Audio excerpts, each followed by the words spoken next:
으로 반갑게 한번 인사를 나눠주시기 바랍니다.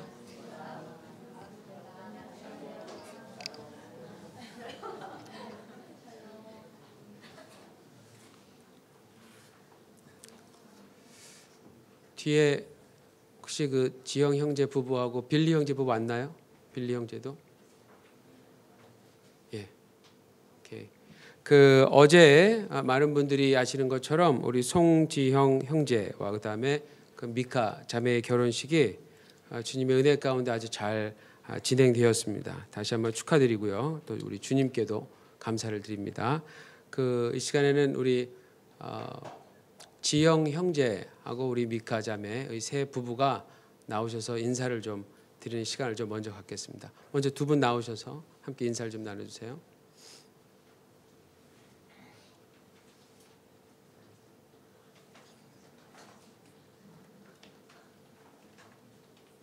한국말로. 일본어로. 한국말로. 한국말로요. 안녕하세요. 예, 어제 그 1시쯤에 저쪽에 있는 호텔 에마노라는 카페 2층에서 결혼식을 무사히 마칠 수가 있었습니다. 마쳤습니다. 네, 많은 분들이 오셔서 혼돈이 정말로란 뜻입니다. 예, 감사하고요. 그리고 앞으로도 저랑 미카를 잘 부탁드립니다. 감사합니다. 네, 큰 박수로 한번 우리 축하합시다.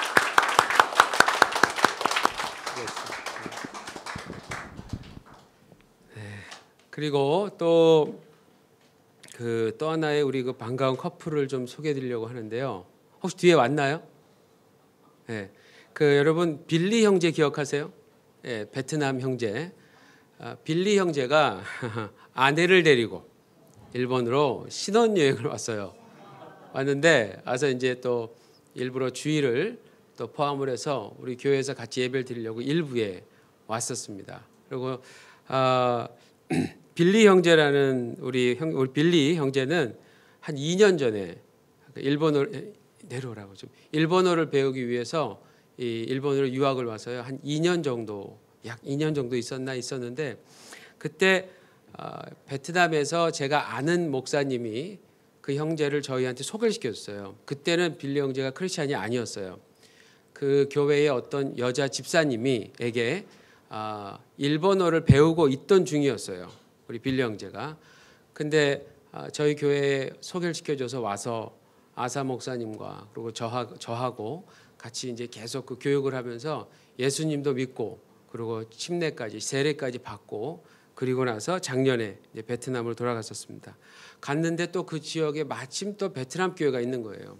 그것도 좋은 베트남 교회가 있어서 거기까지 지금까지도 이제 신앙생활을 아주 잘 유지해오고 있습니다. 참 다행이죠, 베트남에서. 그리고 이제 무엇보다도 크리스찬 자매를 만났어요. 자매를 만나가지고 지난 11월 25일 토요일에 결혼을 했습니다. 근데 베트남에서는 아직 그 기독교식으로 결혼하는 게 이게 허락도 안 되고 아직은 그 사회주의 국가이기 때문에 그래서 이게 이제 제한이 있으니까 그래서 일단은 베트남 전통식으로 결혼을 하고 그리고 빌리 형제가 이제 일본으로 신혼여행을 온다고 하면서 저한테 이제 연락이 왔어요. 그래서 좀 우리 동경 시부야 복음교회 형제 자매님들로부터 좀 큰 축복을 좀 받으면서 좀 하고 싶다.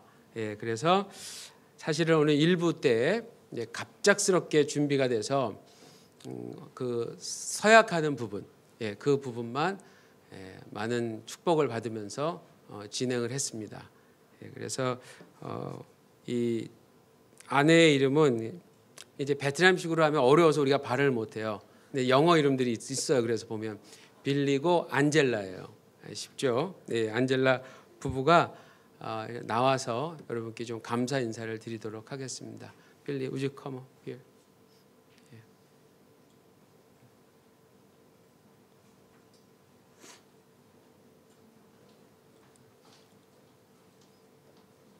You can speak in Japanese.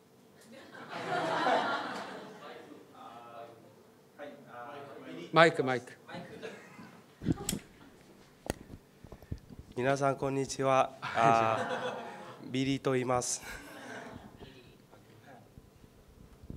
안녕하세요. 제 이름은 안젤라이에요. 오.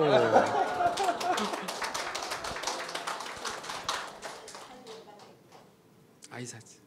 はい、そうですね、ちょっとまあ緊張しますからその今朝のまあそのイエス・キリストの金先生のおかげで僕とアンジェラは結婚したばかりです。多分まあ今までに2時間がかかりました。はい、これからよろしくお願いいたします。 오케이, thank you so much. 오케이. 다시 한번 우리 박수로 한번 큰 박수로 축복합시다. 오케이. 일부에서 이미 뭐 우리 다 같이 기도하고 축복했기 때문에 인사만 좀 부탁드렸습니다. 그 베트남 형제가 교회에 와서 그렇게 예수 믿고 또 돌아가서도 교회를 만나고 그렇게 할 줄을 누가 알았겠습니까? 그리고 또 저렇게 우리 빌리 형제가 여기 있을 때 참 인기가 많았어요. 베트남 여성들에게. 그래갖고 제가 약간 좀 고민이 있었어요. 근데 베트남을 작년에 제가 잠깐 방문했을 때 딱 나타났는데 또 어떤 자매하고 나타난 거예요. 그래서 제가 너 이 자매로 끝이다 제가 이제 그랬는데 막 경고 엄포를 놨는데 자기도 그랬으면 좋겠다고 그러면서 결혼을 할 상대다라고 하면서 이제 막 얘기를 했었어요. 근데 같이 예배드리는 모습 보고 같이 또 교제하고 그러고 와서 참 마음이 좋았는데 결혼을 한다고 연락 왔길래 그 자매냐 그래서 그 자매라 한다 그래갖고 이렇게 여기까지 온 겁니다.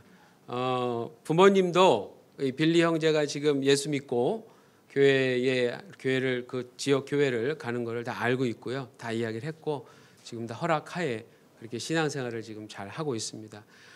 한 교회가 담당하는 일은 단순히 그 지역에 제한되어 있지 않아요. 이렇게 일본에서도 이미 우리 일본은 우리 한국보다는 훨씬 더 앞서서 그 오랫동안 그 다민족의 어떤 그 분위기를 문화가 있잖아요. 그런 가운데 요즘에는 중국 분들도 마찬가지지만 이 베트남 분들이 굉장히 많이 오고 있대요. 특히 학생들이. 그래서 곳곳에서 지금 베트남어를 하는 사역자 없느냐. 근데 너무 이 베트남어를 할 수 있는 분들이 없어서 굉장히 지금 어렵긴 한데 그래도 지금 많은 선교사님들이 일본어로 혹은 영어로 그들에게 복음을 증거하려고 일본에서도 참 애쓰는 모습을 보고 있습니다. 계속해서 우리 이런 일들이 우리 교회에서 계속해서 일어났으면 좋겠습니다. 전 세계에 누구든 동경을 방문했을 때 우리 교회를 방문해서 예수 믿고 함께 제자가 되는 그런 일을 계속해서 우리 한번 기도하면서 꿈꿔봅니다. 자, 말씀을 증거하도록 하겠습니다. 오늘 제목은 예수님 없이는 아무것도 할 수 없습니다. 입니다. 요한복음 21장이에요. 요한복음 21장은 요한복음의 가장 마지막 부분입니다. 드디어 마지막 부분에 왔는데 근데 사실 이 21장은요. 우리가 이제 끝까지 말씀을 보면은 어느 정도 우리도 이제 알게 되겠지만 실제로 많은 신학자들로 하여금 이게 논쟁을 일으키는 부분이에요. 이 21장이. 왜냐하면 지난주에 우리가 보았던 20장 30절에서 31절을 이 사실상은 요한복음을 쓴 충분한 목적으로 보이기 때문에 그래요. 여기서 딱 끝나도 20장에서 딱 끝나도 그렇게 뭐 어색하지 않아요. 그래서 많은 신학자들이 21장은 나중에 요한의 제자들, 사도 요한의 제자들의 이 삽입한 글이다라고 생각하기 때문입니다. 충분히 그렇게도 볼 수 있다고 저도 동의하는 부분이 어느 정도 있습니다. 그런데 더 중요한 건 이거예요. 내용으로 보니까 이 21장은 뭐 사도 요한이 썼든지 그 제자들이 썼든지 상관없이 반드시 필요한 부분이다. 저는 개인적으로 물론 이제 여러분 누가라는 사람이 있죠. 누가라는 사람이 누가복음과 사도행전을 기록을 했어요. 두 개를. 그런데 실제로 성경을 보시다 보면 이 요한복음의 21장이 있기 때문에 자연스럽게 사도행전 1장과 더 잘 스토리가 연결되는 것 같은 느낌 들 때가 많아요. 어찌됐든 간에 이 21장 역시 우리가 놓쳐서는 안 될 그러한 메시지가 분명히 있습니다. 그래서 그 메시지는 특별히 이미 예수 그리스도를 구세주와 주님으로 영접한 모든 성도들에게 너무나 큰 유익이 되는 메시지고요. 그리고 반드시 기억해야 할 주제들을 여전히 끝까지 보여주고 있기 때문에 이것은 없어서는 안 될 아주 중요한 기록이라고 저는 믿습니다. 예수님의 십자가와 부활의 사건을 전부 목격한 최초의 증인들, 즉 자신의 사랑하는 제자들에게 예수님은 너무나도 중요한 사명을 주셨어요. 우린 그 사명들을 요한복음 20장 19절에서 23절까지 몇 줄을 통해서 아주 자세하게 배웠는데 이런 거였습니다. 예수님께서 이 제자들을 어디로 보내시던지 그들이 순종하며 가서 죄 사함의 메시지를 전해요.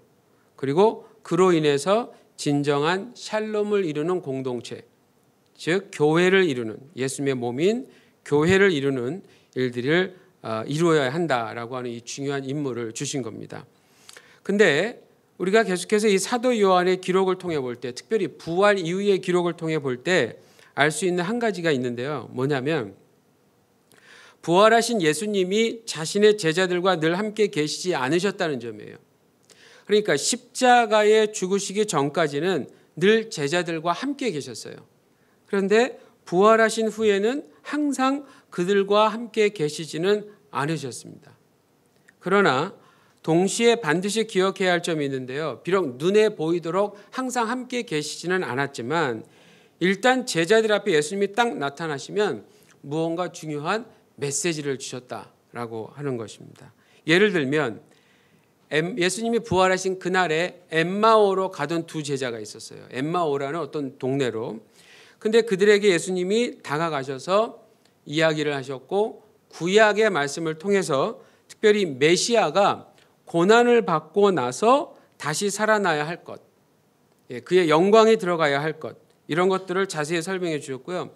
지난번에 보았던 우리 도마를 만나 주셨을 때는 믿음의 원리에 대해서 아주 중요한 내용을 자세하게 가르쳐 주셨습니다. 그리고는 예수님이 또다시 모습을 감추신 거예요. 자, 1절을 오늘 본문 1절 보시면 부활하신 예수님을 몇 차례 만났던 제자들이요. 지금 어디에 가 있냐면 북쪽 갈릴리로 다시 가 있다라는 걸 알 수 있어요. 우리 성경에는 디베랴 바다 이렇게 나오거든요. 근데 이 디베랴라고 하는 게 뭐냐면 북쪽 갈릴리 지역의 수도예요. 거기는 지도를 보시면 큰 호수가 하나밖에 사실은 없어요. 그렇기 때문에 붙여진 하나의 별명입니다. 그러니까 우리가 흔히 아는 갈릴리 바다, 갈릴리 호수의 그냥 별칭 같은 거예요. 그러니까 예수님의 제자들이 지금 언제인지는 정확히 몰라요. 그건 밝히지 않기 때문에. 그러나 다시 자신들이 이전에 살고 있었던 장소로 돌아갔습니다. 사도 요한이 1절 마지막 부분을 이렇게 기록하죠. 나타내신 일은 이러하니라. 예수님이 이제부터 자신을 나타내신 일을 다시 한번 얘기를 하는데 이게 바로 핵심이라는 겁니다. 예수님 나타나셔서 무엇을 하셨는지. 제자들이 왜 그리고 언제 자신들의 고향으로 갔는가 이거에 대해서는 아무런 언급이 없어요. 그러나 예수께서 제자들에게 또 오셔서 하셨던 일을 알려주고자 하는 그의 의도, 사도 요한의 어떤 의도를 밝히고 있는 것입니다. 사도 요한은요, 다른 제자들보다는 오직 예수님께 더 많은 관심을 두고 있었습니다. 모든 복음서 기자들이 그랬던 것처럼. 그리고 지금 이들이 있는 장소는요, 어떠한 특징이 또 있냐면 이전에 예수님께서 무언가를 약속하셨던 장소이기도 합니다. 예를 들어서 마가복음 1장 16절에서 20절을 보니까 업으로 활동했던 4명의 사람들이 나와요. 베드로, 안드레, 야고보, 요한. 같은 동네 사람들이었던 것 같아요. 이 사람들이 4명이 나오는데 이들을 자신의 제자로 부르시면서 이렇게 약속합니다. 너무나 유명한 구절이죠. 나를 따라오너라 내가 너희로 사람을 낚는 어부가 되게 하겠다. 이 말씀을 거기서 약속을 하신 거예요. 자, 그리고는 약 3년이 지난 겁니다. 산전수전을 다 겪고 이제 이 사람들이 다시 자신들이 어부로 살았던 그 현장에 왔어요. 다시 왔어요. 2절을 보시면 사도 요한이 지금 이 순간에 몇 명의 제자들이 있었는지 자세히 기록합니다. 세 보시면 총 7분이에요. 7명이 있는데 그 외 다른 제자들에 대해서는 전혀 언급이 없어요. 지금 그걸 얘기하고 싶은 게 아니라는 거죠. 사도 요한이 강조하고자 하는 내용이 따로 있다라는 겁니다. 여러분 12명의 제자들 모두가 어부가 아니었어요. 우린 그걸 좀 기억해야 되고요. 이제부터 그렇기 때문에 사도 요한이 특별히 어부였던 제자들 중심으로 하나의 소중한 관련된 메시지를 전하려고 한다라는 겁니다. 그 메시지는 예수께서 이미 조금 전에 제가 마가복음 말씀을 통해 말씀드렸던 그 약속한 것과 그다음에 부활하신 후에 주신 특별한 임무와 밀접한 관계가 있습니다. 3절을 보시면요. 제자들 가운데 어부로서의 삶을 다시 시작하려는 그러한 움직임이 이제 보이는 거예요. 비록 부활의 주님께서요. 특별한 사명이 이렇게 주셨던 특별한 사명이 있었다 할지라도요. 아직 그 사명을 이루어야 할 이 조짐이 보이질 않았었어요. 그러니까 어쩌면 지금 이 모습은 어부였던 전문 어부였던 이들이 할 수 있었던 그리고 자연스럽게 선택할 수 있었던 그러한 모습이 아니었는가라고 추측해 볼 수가 있습니다. 그리고 이 구절에서 발견할 수 있는 한 가지 특이한 점이 뭐냐면 많은 실수를 해왔던 베드로가 여전히 리더의 영향력을 소유한 것처럼 보인다라는 겁니다. 이것도 어느 정도 지금 앞으로 미래에 일어날 무언가를 암시하기도 해요. 자, 베드로가 물고기 잡으러 가겠다고 했습니다. 그러니까 다른 사람들도 모두 나도 그렇게 하겠다라고 따라갔어요. 지난 3년간 유대에서 센세이션을 일으켰던 나사렛 예수의 제자였던 이들이 다시 어부의 모습으로 돌아가는 순간입니다. 자, 그런데 결과는 어땠습니까, 여러분? 여러분, 이 사람들 모두는 갈릴리 바다에서 물고기를 잡고 살았던 전문적인 어부예요. 어부입니다. 전문적인 사람이었습니다. 가끔 여유가 있어서 가서 이렇게 낚시하고 이 정도가 아니에요. 그래서 밤에 나갔던 이유가 확실합니다. 갈릴리 바다는 밤에 낚시를 해야 되는 그런 특성이 있었기 때문에 이들이 그걸 잘 알아서 그렇게 나갔다라는 거예요. 그러니까 잘 알고 있다라는 얘기입니다. 그럼에도 불구하고 단 한 마리도 잡지 못했다라는 사실입니다. 낚시를 하셨던 분들은 아시겠지만 처음에 낚시할 때 가장 큰 게 잡힌대요. 혹시 아세요? 잘 잡힌답니다. 그래야 또 오니까. 근데 저도 딱 한 번 해봤어요. 일생에 낚시 딱 한 번. 그냥 넣으면 2마리. 우리 굴비 있죠. 굴비 같은 그 조기 같은 고기인데요. 이 텍사스 남쪽에서 따뜻한 바닷가에서 한번 처음으로 낚시를 해본 적이 있었는데 굉장히 오래전에 진짜 모르고 그냥 이렇게 집어넣으면 두둑두둑하면 얼마 2마리 다 갖고 오고 싶었는데 이렇게 이 사이즈가 있으니까 이거 어기면은 경찰서 가거든요. 그러니까 그걸 다 했는데도 아이스박스 조그만 거에 거의 그렇게 반 이상이 찬 거예요. 제가 다 잡았어요. 다음 날 그 구워서 먹었는데 얼마나 맛있던지. 그러고 이제 한 번도 못 가봤는데 막 이 낚시 잘한다고 자랑하는 사람도 있습니다. 이렇게 막 하여튼 그 사람하고 가면 다 잡힐 것 같아요. 근데 한 마리도 안 잡힐 때가 있어요. 정말 잘하는 분인데 한 마리도 못 잡을 때가 있더라고요. 어부들도 마찬가지였습니다. 물고기가 늘 잘 잡히는 건 아니에요. 절대로. 예를 들어서 누가복음 5장을 보더라도요. 밤새 물고기를 잡으려고 했는데 잡지 못했던 경우도 분명히 있었어요. 그러니까 이 사람들은 갈릴리의 전문적인 어부들입니다. 그러니까 이러한 상황에 대해서 경험이 없을 수가 없었고요. 이런 때는 어떠한 방법을 동원해도 잡을 수 없다라는 점도 잘 알고 있었어요. 여러분, 전문적이고 오래된 경험이 있다고 해서 자신의 분야에서 늘 성공하는 것은 아니겠죠. 늘 성공만 하면 얼마나 좋겠습니까마는 그러나 반드시 실패를 경험하는 순간이 있습니다. 우리는 이걸 잊어버리면 안 돼요. 그런데 여기서 중요한 것은 그게 아닙니다. 여기서 중요한 건 그러한 실패의 상황도 이제부터 부활의 주님이 사용하신다라고 하는 거예요. 4절을 한번 보십시오. 아침이 이제 점점 다가오고 있어요. 얼마나 힘들었겠습니까? 그런데 예수님이 그때 해변가에 서 계셨습니다. 근데 제자들이 그분이 예수님이신 줄 알지 못했다고 기록이 되어 있어요. 지금 이 사람도 있었던 지점하고요, 예수께서 서 계셨던 해변가의 거리를 오늘날의 미터로 계산하면 약 90m 정도였다고 그래요. 일본어 성경에는 100m라고 나오더라고요. 근데 90m 정도라고 합니다. 그러니까 뭐 그렇게 먼 것 같지는 않아요. 그렇게 먼 것 같지는 않은데, 근데 갈릴리 호수에는 어떤 특성이 있냐면 새벽에는 이렇게 희미한 안개가 자주 낀다 그래요. 그러니까 거리도 조금 있고요, 희미한 안개도 있고, 뭐 별로 이렇게 또 지금 이게 어떤 상황입니까? 밤새 물고기를 잡으려고 애를 썼는데 단 한 마리도 못 잡았어요.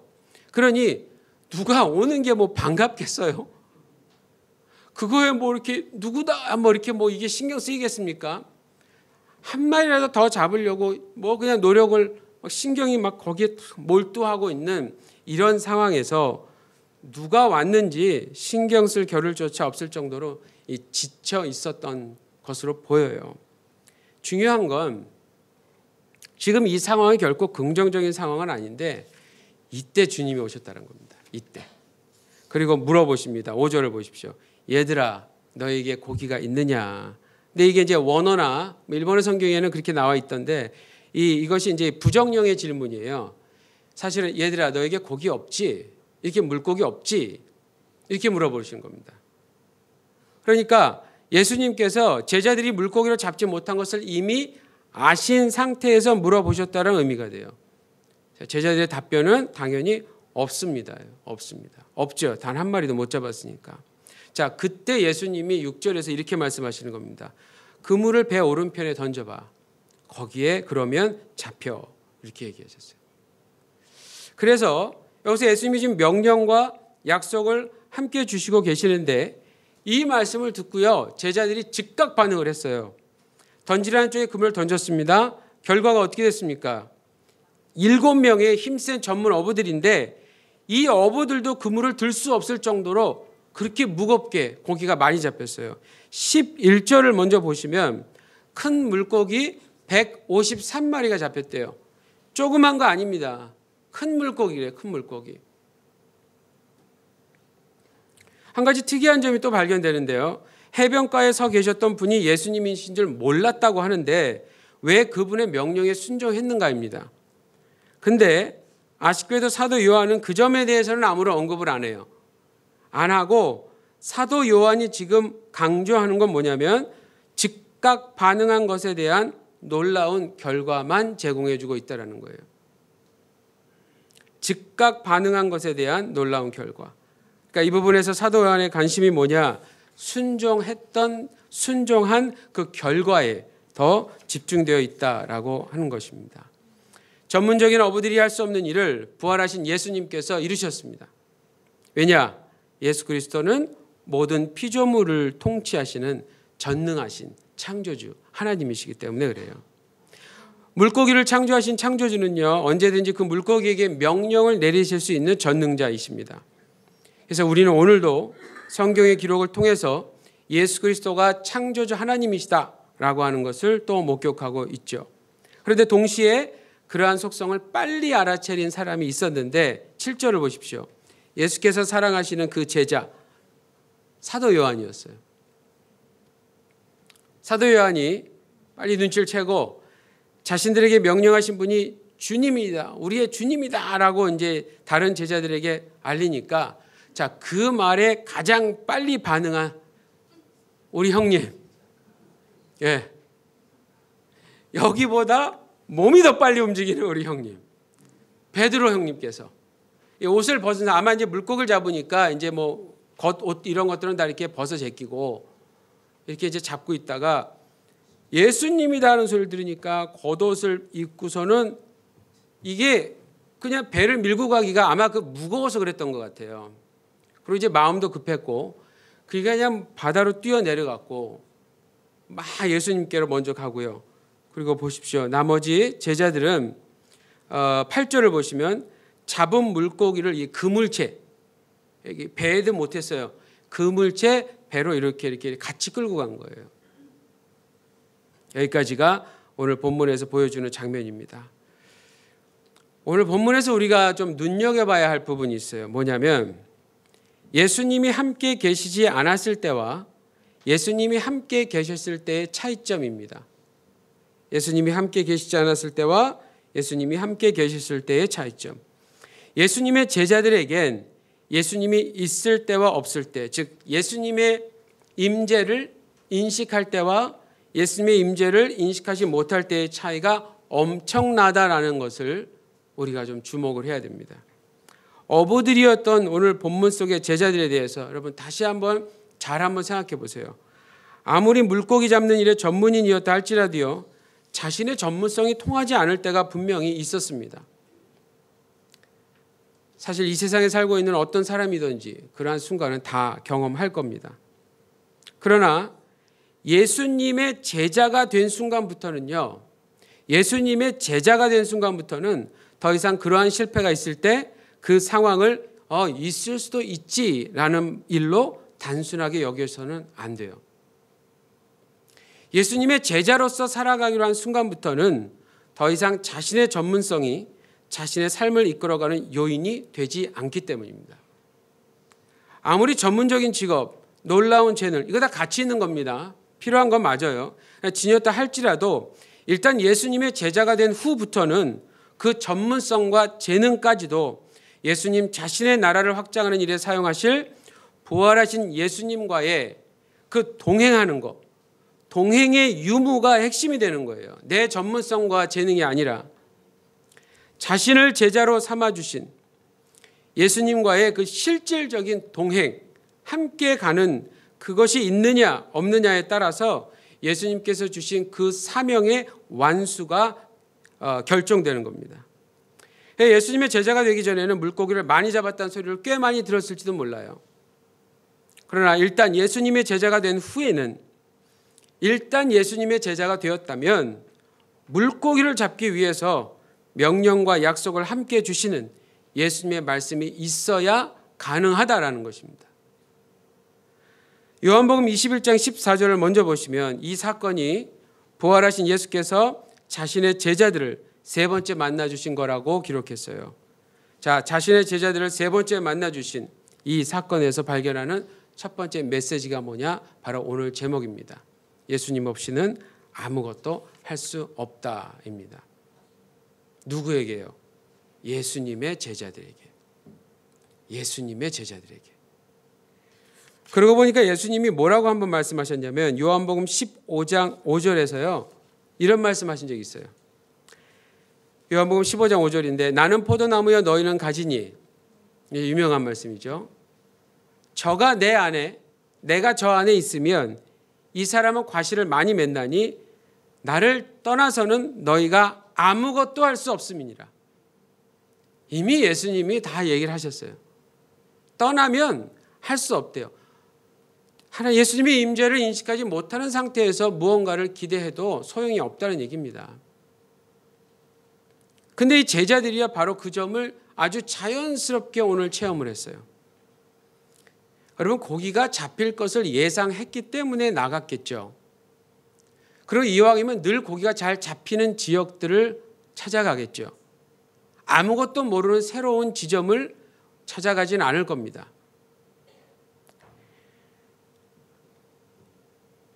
더 정확히 말씀드리면 사실 이 어부들은 그러한 점을 체험했었어야만 했던 거예요. 만약에 여기서 잘 되었더라면 어떻게 됐을까요? 이제부터 이 사람들은 자신들의 어부였던 경험을 되살려서 물고기가 아닌 사람을 주님께로 이끌어오는 역할을 담당할 사람들이었어요. 여러분 6절 후반부를 한번 보시면, 다시 보시면요, 그물을 들 수 없더라, 들 수 없더라라는 말이 나오거든요. 근데 여기에 나오는 들다라는 동사가요, 요한복음 6장 44절이나 12장 32절 같은 것에서 많은 사람들을 예수님 자신에게 이끌어오는 것을 나타날 때 이끌어오다 이런 동사가 있거든요. 이게 같은 동사예요. 이게 같은 동사예요. 그렇기 때문에 이게 어떤 의미냐면 누군가를 이끌어서 예수님께로 데려오려고 할 때는 그러한 일이 가능하게 되려면 스스로의 전문성을 의지하는 모습과 그런 어떤 시도 자체를 아예 철저히 내려놓고 오직 모든 일에 모든 답을 이미 다 알고 계시는 그리스도 예수님의 명령에만 순종해야 한다는 것입니다. 예수님은 물고기가 어디 있는지 알고 계실 뿐만이 아니고요. 그 물고기를 자신의 사랑하는 제자들 앞으로 이끌어도 오실 수 있는 전능하신 하나님이시기 때문에 그렇습니다. 이런 분과 끊어질 수 없는 관계를 지녔다면 오직 그분만을 절대적으로 의지하는 것이 바로 예수님의 제자들의 삶의 능력이 되는 것입니다. 부활하신 예수님은요, 자신의 제자들을 만나서 사도로서 임명해 주셨고요. 그리고 완료해야 할 임무도 주셨습니다. 이제 그 일을 어떠한 태도와 방법으로 해야 하는지에 대해서도 제자들이 스스로 깨닫도록 경험하게 해 주셨습니다. 성도님 여러분, 우리들도 마찬가지예요. 예수님 없이 우리들 힘으로 무엇을 할 생각은 이제부터 아예 하지 않으시길 바랍니다. 아예. 여기서 혹시 여러분들 중에 밤새 헛수고만 하기를 원하시는 분들이 계세요? 밤새 헛수고만 하는 거. 밤새 헛수고. 아마 없을 거예요. 밤새 헛수고를 누가 하고 싶어 합니까? 아니, 제자들이 밤새 거길 나가서 밤새 헛수고를 할 줄을 누가 알았겠어요? 몰랐으니까 하지. 근데 그러한 일들이 예측이 안 되는 상황들이 우리의 인생 가운데는 너무나 많다라고 하는 거예요. 예측이 되면 왜 예수님을 믿겠습니까? 예측이 되면 왜 신앙을 갖겠어요? 왜 믿음을 누군가에게 두겠습니까? 내가 알아서 다 하면 되지. 근데 우린 그렇게 못해요. 유한한 존재들이기 때문에.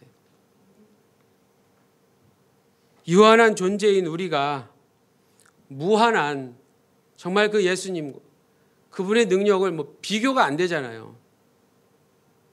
근데 여러분, 우리가 어떻게 그거를 그냥 거절하고 거부하고 그렇게 살 수 있겠습니까?